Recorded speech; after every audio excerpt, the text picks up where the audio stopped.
बिस्मिल्लाहिर्रहमानिर्रहीम। मोहतरम स्टूडेंट, अस्सलाम वालेकुम।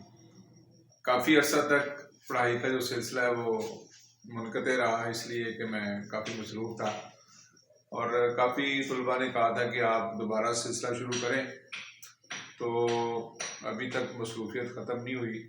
तो बहरहाल मुझे कुछ चंद स्टूडेंट ने एडवाइस किया था कि आप ना यूट्यूब पे हमें जो है लेक्चर डिलीवर कर दिया करें, हम वहीं से इस्तिफ़ादा हासिल कर लिया करेंगे। तो आइए अब हम आज बिल्कुल स्टार्टिंग से लेक्चर स्टार्ट करते हैं, ताकि शुरू से आपको जो है वीडियो आपके पास पहुँचे ग्रामर की, ताकि आपको किसी किस्म की कोई प्रॉब्लम ना हो। जो तलबा बहुत ज़्यादा खौफज़दा हैं कि जी इंग्लिश के पेपर में हमारे नंबर कम आते हैं या इंग्लिश का पेपर हल करना मुश्किल होता है, तो याद रखें कि तकरीबन 45 मार्क्स इंग्लिश के पेपर में ग्रामर के अंदर से आते हैं। कोई भी बोर्ड का पेपर आप निकाल लें इंग्लिश का, उसमें 45 मार्क्स उनसे हैं, कम से कम इतने मार्क्स ग्रामर के अंदर से आ जाते हैं। ठीक है, तो आपने करना क्या है कि आपने लेक्चर बाय लेक्चर स्टार्टिंग से तमाम लेक्चर मेरे देखने हैं और उनको अच्छी तरह याद करना है। और मैं पहले जैसे आपको कहता होता हूँ कि जो आप सीखें आगे फैलाना शुरू कर दें, तो इंशाल्लाह ताला आपको बड़ी अच्छी तरीके से याद हो जाएगा, तो कभी आपको भूलेगा नहीं। तो आज हम जो स्टार्ट करने जा रहे हैं, बड़ा मेन पॉइंट है, जुमले के मतलब है कि सब्जेक्ट, वर्ब और ऑब्जेक्ट जो से हैं उनकी पहचान कैसे करनी है, उनकी तरतीब क्या है कि जब उर्दू से इंग्लिश आपने ट्रांसलेट करना है, सब्जेक्ट का तर्जुमा कब करना है, वर्ब का कब करना है और ऑब्जेक्ट का कब करना है। ठीक है, जब ये तरतीब आपको पता चल जाएगी तो इंशाल्लाह ताला आगे काफ़ी चीज़ें आपकी आसान हो जाएंगी। तो आज का हम पहला लेक्चर कर रहे हैं सब्जेक्ट, वर्ब, ऑब्जेक्ट पे। इसको हम शॉर्ट फॉर्म में लिखेंगे SVO। ठीक है, S मीन सब्जेक्ट। उर्दू की राइटिंग थोड़ी सी नॉर्मल भी है, क्योंकि लिखाई का काम बहुत कम होता है। ठीक है, बस समझ आनी चाहिए। ठीक है, सब्जेक्ट उर्दू में इसको कहते हैं फाइल। फाइल बोर्ड दिख रहा है थोड़ा सा इसको कहते हैं फाइल। ठीक है, इसकी मैं तारीफ लिख दूं, काम करने वाले को फाइल कहते हैं। ठीक है जी, इनके जुमले में जो काम कर रहा है उसको फाइल कहते हैं। और ये फाइल जो से है नाउन की सूरत में भी आ सकता है, प्रोनाउन की सूरत में भी आ सकता है, या किसी मुरक्कब की सूरत में भी आ सकता है।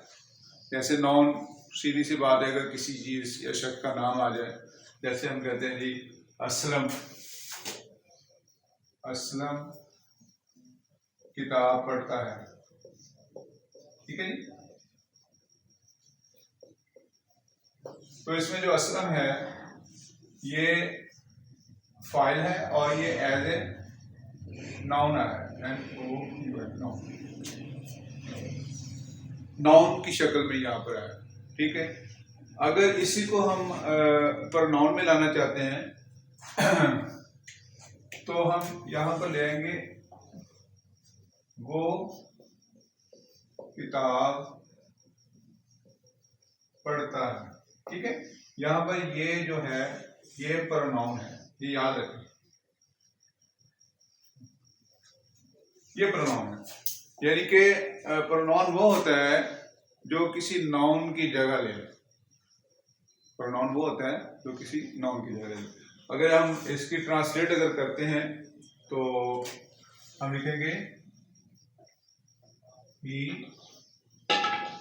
रीड्स बुक, ये इसकी ट्रांसलेट है। ठीक है, अगर इस जुमले की करेंगे तो ही की जगह आप लगा देंगे असलम रीड बुक। ठीक है, तो ये आपका सेंटेंस कंप्लीट हो जाएगा। तो हम पढ़ रहे थे सब्जेक्ट।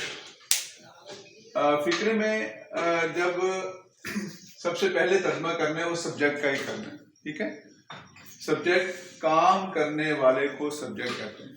ठीक है, अब मैंने एक एग्जांपल ली, असलम किताब पढ़ता है, अब हम इसमें और एग्जांपल भी ले सकते हैं। वो खेलता है, हम रोज़ाना नाश्ता करते हैं, हम रोज़ाना स्कूल जाते हैं। तो इसमें जो सा है, जो सब्जेक्ट है हम, वो आ जाएगा स्टार्टिंग में, ठीक है। तो सबसे पहले आपने सब्जेक्ट का तर्जुमा करना है, ठीक है, और सब्जेक्ट की पहचान ध्यान में रखनी है, काम करने वाले को सब्जेक्ट कहते हैं, ठीक है। हमने नाउन की और प्रोनाउन की जो एग्जांपल लेनी है, और आपको मैंने बताया था कि सब्जेक्ट बाज़ औक़ात मुरक्कब के तौर पे भी आता है, तो वो भी आपको इल्म होना चाहिए। वो हम फिक्रा बना लेते हैं। असलम के वालिद साहब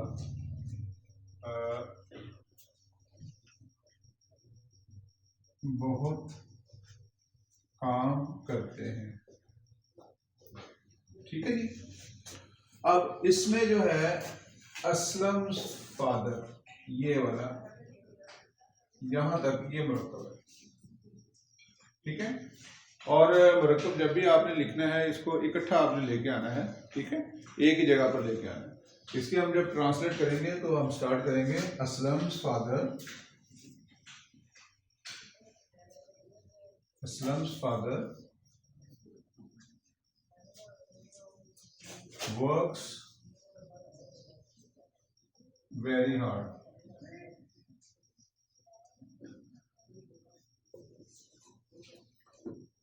बहुत काम करते हैं या सख्त काम करते हैं, ठीक है, ज्यादा काम करते हैं। तो इसमें जो ये है असलम फादर, ये मुरक्कब है, ठीक है। तो अब हमने सब्जेक्ट को पढ़ा है कि उस काम करने वाले को सब्जेक्ट कहते हैं। सब्जेक्ट जो उनसे है वो तीन तरह में आ सकते हैं, नाउन भी आ सकते हैं, नाउन का आपको पता चल गया है, प्रोनाउन में भी आ सकते हैं, उसका भी आपको पता चल गया है, और मुरक्कब कैसे आएगा वो भी हमने 3 एग्जांपल ले लिए, ठीक है। इसके बाद हम जो सेकंड पढ़ेंगे, इसको हम मिटा देते हैं। तो ये हमारा सब्जेक्ट क्लियर हो गया, ठीक है। नंबर 2 में जो आएगा वो आएगा वर्ब।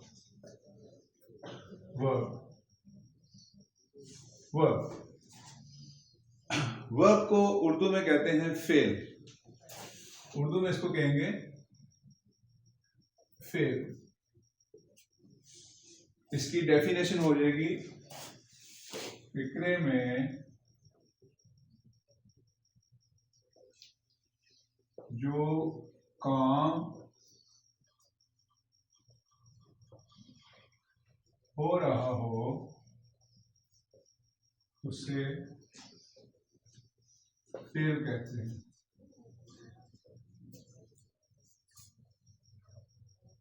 उसे फेल कहते हैं। फिक्रे में जो काम हो रहा हो उसे फेल कहते हैं। इसकी हम एग्जांपल ले लेते हैं। वो किताब पढ़ता है। तो बच्चों इसमें जो पढ़ना है ये काम हो रहा, ठीक है, जो पढ़ना है वो एक्शन हो रहा है, ये काम हो रहा है, इसको हम वर्ब कहेंगे। तो अब सबसे पहले हमने सब्जेक्ट का तर्जुमा करना है, ठीक है। सब्जेक्ट इसमें वो है, क्योंकि प्रोनाउन इस्तेमाल हुआ ना, नाउन नहीं, मैंने आपको कहा था सब्जेक्ट नाउन भी आ सकता है, प्रोनाउन भी आ सकता है, और एज ए मुरक्कब भी आ सकता है, ठीक है। वो आपने पहली जो सब्जेक्ट वाली एग्जाम्पल में आपने देख लिया। तो हम पहले सबसे वो का तर्जुमा करेंगे कि किसी लड़के का जिक्र हो, किसी मर्द का जिक्र हो तो हम प्रोनाउन ही इस्तेमाल करते हैं। अगर किसी लड़की का जिक्र हो रहा होता तो फिर हमने यहाँ पर प्रोनाउन शी इस्तेमाल करना था, ठीक है। अगर यहाँ होता वो किताब पढ़ती है तो ही की बजाय फिर शी आ जाना, ठीक है। ही रीड्स बुक, ये फुल स्टॉप आ गया। ये रीड जो है इसमें ये वर्ब है, ठीक है। तो हमारी दो तरतीब होगी। सबसे पहले हमने सब्जेक्ट का तर्जुमा किया, उसके बाद हमने वर्ब का तर्जुमा किया, और अब हम जा रहे हैं ऑब्जेक्ट की तरफ, ठीक है। ऑब्जेक्ट की मिसाल यही ले लेते हैं। Object JEC object. ऑब्जेक्ट को उर्दू में कहते हैं मफूल। इसकी हम डेफिनेशन ले लेंगे। फिक्रे में जिस पर काम हो रहा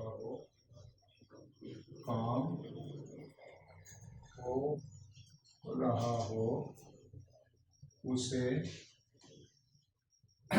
ऑब्जेक्ट कहते हैं।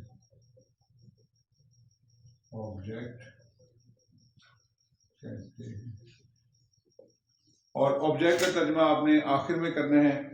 ऑब्जेक्ट में भी आप याद रखें, ऑब्जेक्ट में नाउन भी आ सकता है, ऑब्जेक्ट में प्रोनाउन भी आ सकता है, और ऑब्जेक्ट में मुरक्कब भी आ सकता है। ठीक है, अभी अच्छी तरह नोट कर लें, फिर आपको मैं तीनों की एग्जांपल भी आपको दे दूंगा कि एज ए नाउन जो सा है वो आपका ऑब्जेक्ट कैसे आएगा, एज ए प्रोनाउन जो है वो कैसे आएगा ऑब्जेक्ट, और मुरक्कब कैसे आएगा। ठीक है, ये इसको मैं मिटाने लगा। पहले हम ऑब्जेक्ट को एज ए नाउन ले लेते हैं। असलम ने अपनी किताब अहमद को दे दी। ठीक है, असलम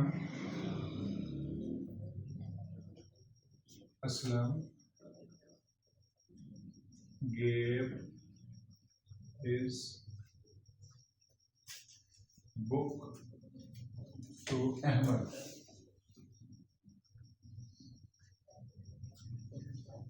ये देखिए अहमद एज ए नाउन आ गया। ठीक है, अहमद एज ए नाउन आ गया। अब हम इसको प्रोनाउन ले लेते हैं। उसने मुझे किताब दी। इसमें एक तो अहमद नाउन आ रहा है, तो इसमें बुक भी एक नाउन है। ठीक है, ये देखिए दोनों नाउन है, बुक भी नाउन है और अहमद भी नाउन है। ठीक है, ये एज ए ऑब्जेक्ट इस्तेमाल है। ठीक है, उसने मुझे अपनी किताब दी। अब इसको एज ए मुरक्कब भी इस्तेमाल कर लेते हैं। अकबर मुझे छोटे भाई को मिला। अकबर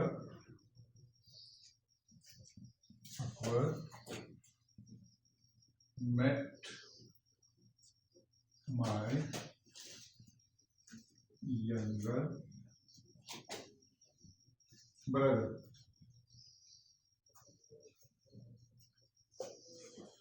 यंगर ब्रदर ये एज ए मुरक्कब इस्तेमाल हुआ है। ठीक है, यहाँ पर अहमद और जो बुक हैं एज ए नाउन इस्तेमाल हुए हैं, ऑब्जेक्ट में एज ए नाउन इस्तेमाल हुए हैं, और जो है मी एज ए प्रोनाउन इस्तेमाल हुआ ऑब्जेक्ट में, और यंगर ब्रदर जो है मुरक्कब के तौर पर इस्तेमाल हुआ है। तो अब हमारे देखिए तीनों तरतीब क्लियर हो गई है। ठीक है, जब भी आपने उर्दू से इंग्लिश ट्रांसलेट करनी है तो इन चीज़ों का ख्याल रखना है। जो सिंपल सेंटेंस हैं, सबसे पहले सब्जेक्ट का तर्जुमा करना है। सब्जेक्ट की आपको मैंने पहचान बता दी कि फिक्रे में जो काम करने वाला है उसको सब्जेक्ट करना है। ठीक है, जो मेन बंदा है, जो भी को वर्क कर रहा है, एक्शन कर रहा है, काम कर रहा है, वो सब्जेक्ट है। वो कोई भी है उसको लें, वो किसी चीज़ का नाम भी हो सकता है, कोई नाउन भी हो सकता है, कोई प्रोनाउन हो सकता है, जो भी है उसको आपने बिल्कुल लेना। फिर आपने देखना है क्या एक्शन हो रहा है, वर्ब, फेल क्या है, उसके बाद फेल का तर्जुमा कर देना। वो बात की बात है, कौन सा फेल आएगा, पहला आएगा, दूसरा आएगा, तीसरा आएगा, वो जब हम टेंसेज आगे पढ़ेंगे, टेंसेज इंशाल्लाह हम नेक्स्ट लेक्चर में स्टार्ट कर देंगे, फिर उसमें आपको पता चलेगा फेल कौन सा आएगा। फेल की 3 फॉर्म है, पहली, दूसरी, तीसरी। किसी के साथ सेकंड आती है, किसी के साथ थर्ड आती है, किसी टेंस में SEIS का इजाफा भी होता है। ठीक है, किसी फोर्थ फॉर्म भी आती है, वर्ब की पहली फॉर्म के साथ ING भी लग जाता है। तो ये बात की बातें हैं, ज़हन में रखना है। पहले सब्जेक्ट का तर्जुमा करना है, फिर वर्ब का तर्जुमा करना है, और उसके बाद फिर आपने ऑब्जेक्ट का तर्जुमा करना है। ठीक है। और जब दो चीज़ों आपने क्लियर कर ली हैं, सब्जेक्ट वर्ब लगा दिया है, तो डेफिनेटली जो बाकी चीज़ें बची हैं वो आखिर में आएंगी, वो ऑब्जेक्ट के तौर पर आएंगी। ठीक है, तो ये बहुत ज़रूरी चीज़ें थी जो मैंने आपको बताई हैं। इसके अलावा हेल्पिंग वर्ब जो उनसे हैं, वो जो प्रॉपर वर्ब के इमदादी फेल होते हैं, वो इसकी मददगार होते हैं, वो भी इस्तेमाल होते हैं। तो हमने ज़्यादा कोई लंबे चौड़े चक्रों में नहीं जाना। मैं आपको ये बता दूं कि आपने मेन जो 15 हेल्पिंग वर्ब आप जहन में रखें। अगर आप वो जहन नशीन कर लेते हैं तो इंशाल्लाह ताला आप इंग्लिश में बहुत ज़्यादा कमांड हासिल कर लेंगे। एक आपको मैं बड़ी काम की बात बता दूं, मैं अक्सर अपने स्टूडेंट को बताता होता हूं कि 100 में से जो 99% जो फ़िक्रे हैं, एक टेंस से दूसरे टेंस में जब जाते हैं तो उसमें हेल्पिंग वर्ब की तब्दीली से तब्दील होती है। लेकिन 100 में से 99% फिक्र, जैसे प्रेजेंट इंडेफिनिट एक वाहिद टेंस है, जब उसको पास इंडेफिनिट में तब्दील करते हैं तो प्रॉपर वर्ब तब्दील होता है। प्रेजेंट डेफिनिट टेंस जब पास इंडेफिनिट में जाता है तब प्रॉपर वर्ब तब्दील होता है। इसके अलावा कोई भी टेंस आप चेंज कर लें, उसमें सिर्फ हेल्पिंग वर्ब तब्दील होता है, बाकी और कोई तब्दीली नहीं होती। आपका ज़माना एक ज़माने से दूसरे ज़माने में चला जाता है। हम यूँ कह सकते हैं कि 99% sentences are changed with the help of helping verb. There is only single tense, present indefinite tense. When we change it into past indefinite tense, then proper verb is changed. In all other cases, helping verb are changed. तो वो helping verb आज आपको मैं लिख के दूंगा, और ये आपने अच्छी तरह याद करने पहले मैं आपको ज़बानी बता दूं। Is, are, am, be, been, was, were, has, have, had, will, shall, do, did, does. These 15 helping verb are the key of English conversation. ये जो 15 हेल्पिंग वर्ब हैं, ये याद रख लें, इंग्लिश बोलचाल में महारत करने में बहुत मददगार साबित होते हैं। तो ये मैं लिख भी देता हूँ, और आपने ये याद करने हैं अच्छी तरह। इसको बार बार आपने याद करना है। जो अभी मैंने जो सेंटेंस बोला था कि 99% sentences are change with the help of helping verb, ये ज़हन नशीन रखना है। इसको बार बार पढ़ेंगे तो आपको हेल्पिंग वर्ब की अफादियत का अंदाज़ा हो जाएगा। तो अभी मैं ये मिटाता हूँ और मैं जो है हेल्पिंग वर्ब वो लिख के देता हूँ आपको। जी, हेल्पिंग वर्ब जो से हैं वो मैं लिख रहा हूँ, साथ साथ बोलते जाएं। Is, are, am, be, been, B double E N, B double E N, B, was, were, has, have, had, will, shall, do, did, does। Is, are, am, आपने इसको जब याद करना है तो इसकी तरतीब ये रखनी है। एक साथ में बोलना है। Is, are, am, be, been, was, were, has, have, had, will, shall, do, did, does. ठीक है, इसी तरतीब से याद करेंगे तो आपको कभी भूलेंगे नहीं। Is, are, am, be, been, was, were, has, have, had, will, shall, do, did, does. और ये 15 हेल्पिंग वर्ब आप जब भी टेंस हम शुरू करेंगे, इनमें से जब भी कोई इनमें से हेल्पिंग वर्ब आएगा तो फिर मैं आपको बताऊंगा कि ये हेल्पिंग वर्ब हमने पढ़ लिया है और बाकी हमारे इतने रह गए। ठीक है, और जब जब आपको पता चल जाएगा इस कौन कौन से टेंस में इस्तेमाल होता है, आर कहाँ कहाँ आता है, एम कहाँ कहाँ आता है, बी और बीन कहाँ आते हैं, वाज वर किधर किधर आते हैं, हैज, हैव, हैड किस किस टेंस में लगते हैं, विल और शैल कौन कौन से टेंस में इस्तेमाल होते हैं, डू, डिड और डस कहाँ कहाँ इस्तेमाल होते हैं, तो इंशाल्लाह ताला आपके मुकम्मल टेंसेस पूरे हो जाएंगे। फिर पैसिवाइज में तो आपको मैं एक बात बताता चलूँ कि बगैर हेल्पिंग वर्ब के पैसिवाइज बनते ही नहीं है, और कोई भी कंटिन्यूअस टेंस है बगैर हेल्पिंग वर्ब के नहीं बनता। सिर्फ प्रेजेंट डेफिनेट के सादा फिक्रे और पास इंडेफिनिट के सादा फिक्रों में हेल्पिंग वर्ब नहीं आता। बाकी तमाम जो फिक्रे हैं, टेंस के जो फिक्रे हैं, उनमें सब में हेल्पिंग वर्ब इस्तेमाल होता है, चाहे वो एक्टिव वॉइस का फिक्रा हो, चाहे वो पैसिव वॉइस का फिक्रा हो। ठीक है, तो आज की वीडियो मैं इधर ख़त्म करता हूँ। इंशाल्लाह ताला मुझे उम्मीद है कि आपको अच्छी तरह समझ आ गया होगा। अगर कोई बात समझ नहीं आए तो आप दोबारा देखें, बार बार देखें। किसी चीज़ को आप बार बार देखते हैं ना तो वो फिर अच्छी तरह याद हो जाती है। ठीक है, तो मेरा भी पढ़ाने का सिखाने का मकसद ये है कि मुझे भी अच्छी तरह याद रहें। अच्छी तरह जब मैं पढ़ाता रहता हूँ, सिखाता रहता हूँ, तो मुझे याद है मैट्रिक का अपना ज़माना, उस वक्त मेरे टेंस वगैरह नहीं आते थे, तो वो रटा लगा के जैसे पास किया था।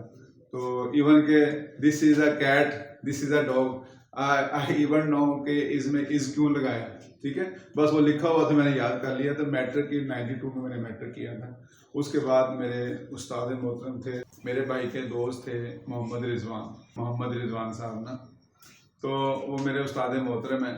वो रेलवे में वो भाई के साथ काम करते थे, तो मैं वहाँ पर टाइपिंग सीखने जाता था। तो मुझे बड़ा होता था कि लोग कैसे फिक्रे बना लेते हैं, मुझे समझ नहीं आती थी। तो मैंने आपको अपना बताया कि this is a cat, this is a dog. मुझे इसका तो नहीं पता था ये क्यों लगाया गया था, बस जो फिक्रा जैसे लिखा था वैसे पढ़ लेता था। तो उन्होंने मेरी बहुत ज़्यादा इस्लाह की, मुझे उन्होंने पढ़ाया, और अल्हम्दुलिल्लाह फिर जैसे मुझे शौक़ था तो मैंने फिर उस वक्त से लेकर अब तक मैंने आगे पढ़ाना शुरू कर दिया। अपनी फैमिली में जितने भी हैं मेरे कज़न वगैरह सबको मैंने पढ़ाया, बहुत सारे लोगों को मैंने पढ़ाया, और इतना पढ़ाया कि वो मुझे ना अच्छी तरह याद हो गया। ठीक है, तो मैं ये तो नहीं कहता मैं 100% परफेक्ट हूँ, लेकिन फिर भी कोई ना कोई गलती इंसान से हो जाती है। अगर मेरी इस वीडियो में कोई गलती हो गई हो तो मुझे ज़रूर बताइए, ताकि मैं अपनी उसको इस्लाह कर लूँ। ठीक है, तो आइंदा नेक्स्ट वीडियो में मिलते हैं आपको टेंसेस के साथ। ठीक है, हम टेंस शुरू करेंगे, प्रेजेंट इंडेफिनिट इंशाल्लाह ताला। अल्लाह हाफिज़।